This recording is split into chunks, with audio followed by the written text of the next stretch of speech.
आश्रम विद्यालय छात्री हजिबा घटना छोट झील पिला बड़ अच्छे आम अष्टम पिला से पाठ पढ़ाऊँ मास्टर मैंने ऑफिस बस गोड़ टेक गोड़ चार पके बोलुं केते ढिला आम आश्रम विद्यालय सुरक्षा व्यवस्था पाचेरी डेई पिला माने पळाउथिले बे जान पारि नहंती विद्यालय कर्तृपक्ष बाटर पिला दीटा आश्रम पिला देखिली मुझे देखिली गाड़ी गुरा साइड आउला मजा देखी मैंने पिला दीटा छपी पड़े नटिकी तापर खुंटुनी पलैली आ जानी पिला पछरे सकाଳେ कहले पिला पलैसी पिला ना स्कूल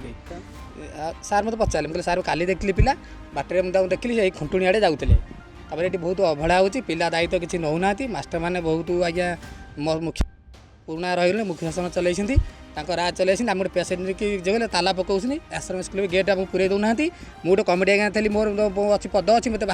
बाहर करदे जबरदस्त बाहर करदे मत आज्ञा वाइस प्रेसिडेंट थी बाहर कर जबरदस्त बाहर करदे ये खाया ठीक भल आज्ञा होना आठगड़ा भी ठीक होना पिला मास्टर मैंने ऑफिस बस गोड़ टेक गोड़ चार पके बोलुं पिला इे होहाला होती पिला होती पिला आमर जो छोट झील पिला बड़ अच्छे आम अष्टम पिला से पाठ पढ़ाऊँ मास्टर मैंने ऑफिस बसिकी राज कर बाहर पिला आम पाठ पढ़ाऊँ छोट पिला एहाकु नै अभिभावक चिंतारे अनुसूचित जाति जनजाति पिलामानकु मुख्य स्रोत रे शामिल करिबा तांको उन्नत मानर शिक्षा प्रदान करिबा पई केंद्र और राज्य सरकारक पक्षरु कोटी कोटी टंका व्यय व्यापक व्यवस्था मान करा जाउछि मात्र किछि विद्यालय कर्तृपक्षक खामखियाली मनोभाव पई विद्यालय छात्र छात्री माने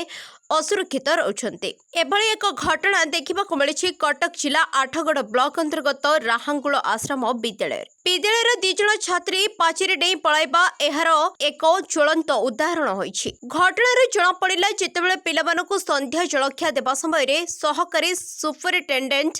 पिला गणिबार दी जण पिला कम होइथिले मु अशोक कुमार साहू राहांगुळ आश्रम विद्यालय प्रधान शिक्षक आसंता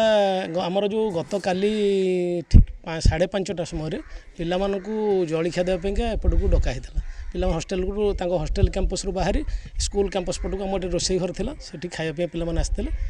आसला 5:45 बेलू आमर आसिस्टांट सुपरिटेडेंट ममता राणी बेहरा पिला गणति करते पिला गणति कलापर जना पड़ा जे 2 जण पिला हस्टेल नहांती डब्ल्यूओ प्रियदर्शिनी सिंह मंगल संप्रसारण अधिकारी पिला मिसिंग आमर पिला एक्चुअली छोट पिला से बाहर जिलू आसिक रोचंती जहाँ स्वाभाविक तांकर घर कथा मन पड़ाटा स्वाभाविक तो से मन दुखरे पलैंती से भाई घर को पलैबे बोली से